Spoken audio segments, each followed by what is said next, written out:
आइए आज हम लोग चर्चा करेंगे कौन चीज पर? वृत्त पर। वृत्त ज्यामितीय आकृति है। क्या होता है वृत्त, उसी पर हम लोग चर्चा करेंगे, उसी को समझेंगे। ठीक है ना? देखिए, रोटी तो आप के घर में जरूर बनता होगा। मम्मी रोटी बनाती होगी, नहीं बनाती है? कैसा होता है रोटी? अच्छा, रुपया देखे हैं सिक्का, वो कैसा होता है? गोल ना होता है ना? मम्मी के बिंदी गोल ना? वाह। तो वो मम्मी की बिंदी, घर की रोटी, पापा का पैसा जो रुपया सिक्का, वो होता है, आप देखे होइएगा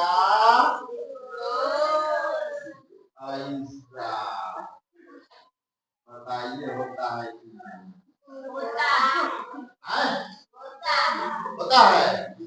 इस आकृति को कहेंगे वृत्त। क्या कहेंगे? क्या कहेंगे?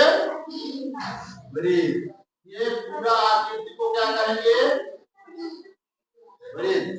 समझिए, बहुत बेजोर हम बात समझाने जा रहे हैं।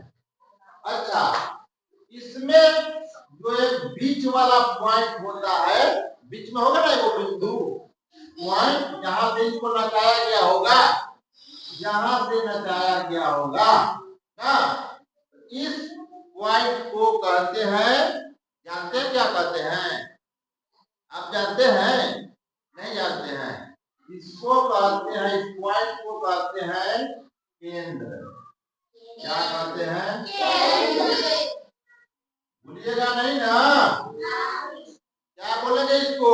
केंद्र। ठीक है?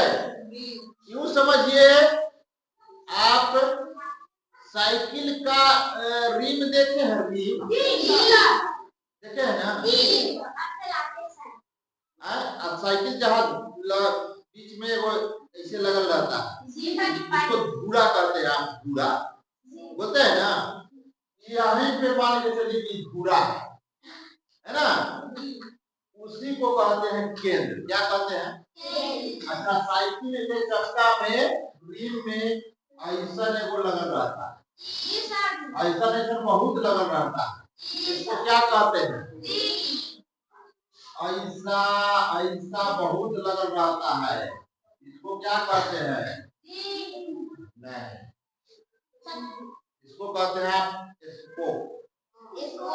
बोलते हैं ना? ये जो एक स्कोप लगा हुआ है एक बगल से यहाँ केंद्र में, है ना, इसको कहते हैं हम ज्यामिति में त्रिज्या। क्या बोलते हैं? त्रिज्या। क्या बोलते हैं? त्रिज्या। क्या बोलते हैं इसको? त्रिज्या। समझ में आ गया है? समझ में आ रहा है? और एक देखिए यहाँ, एक त्रिज्या यहाँ, फिर एक सामने से वो त्रिज्या यहाँ हम बोलते हैं। चाहे एक त्रिज्या यहाँ, एक सामने से वो त्रिज्या यहाँ बोलते हैं। तो यहाँ से यहाँ तक हो गया।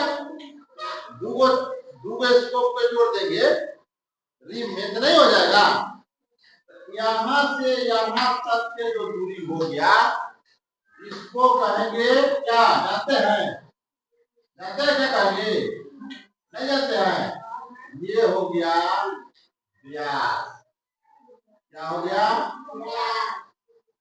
व्यास। क्या हो गया? व्यास। क्या हो गया? समझ में आ रहा है? समझ में आ रहा है? अब देखिए, ये जो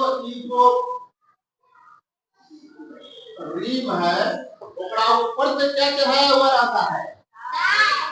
टायर चढ़ाया हुआ रहता है ना? यानी जो सबसे बाहरी किनारा है, बाहरी किनारा, इसको कहते हैं सबसे बाहर वाला खेल परिधि। क्या कहते हैं? परिधि। सबसे बाहरी जो किनारा है उसका नाम है परिधि। क्या नाम है? परिधि। समझ में आ गया? समझ में आ गया? समझ में आ गया? अब देखिए